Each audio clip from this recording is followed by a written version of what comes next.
ನೀವೇನಾದರೂ weight loss ಮಾಡಬೇಕು ಅಂತ ಅಂದ್ಕೊಂಡಿದ್ದೀರಾ? ಹಾಗಿದ್ರೆ ಖಂಡಿತವಾಗಿ ನೀವು ಹೆಸರು ಕಾಳು ದೋಸೆ ತಿನ್ನಲೇಬೇಕು. ಹೇಗೆ ಮಾಡೋದು ಅಂತ ನೋಡೋಣ ಬನ್ನಿ.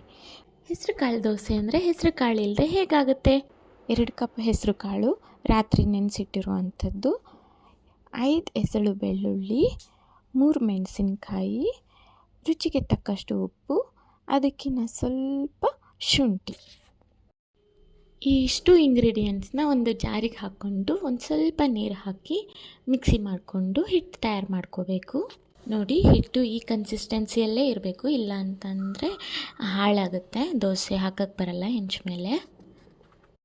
ಒಂದು ಕಡೆ ಹೆಂಚು ಚೆನ್ನಾಗಿ ಕಾದಾದ್ಮೇಲೆ ಅದ್ರ ಮೇಲೆ ಈ ರೀತಿಯಾಗಿ ದೋಸೆ ಹಾಕಿ, ಸೇಮ್ ನೀವು ದೋಸೆನ ಹೇಗೆ ಮಾಡ್ತೀರಲ್ಲ ಹಾಗೆ ಇದನ್ನು ನೀಟಾಗಿ ರೌಂಡಾಗಿ ಹಾಕಬೇಕು.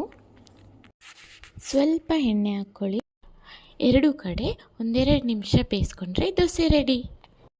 ಇದನ್ನು ಕೆಂಪು ಚಟ್ನಿ ಅಥವಾ ಯಾವುದಾದ್ರೂ ಚಟ್ನಿ ಜೊತೆ ತಿಂದರೆ ಸೂಪರಾಗಿರುತ್ತೆ. Thank you for watching.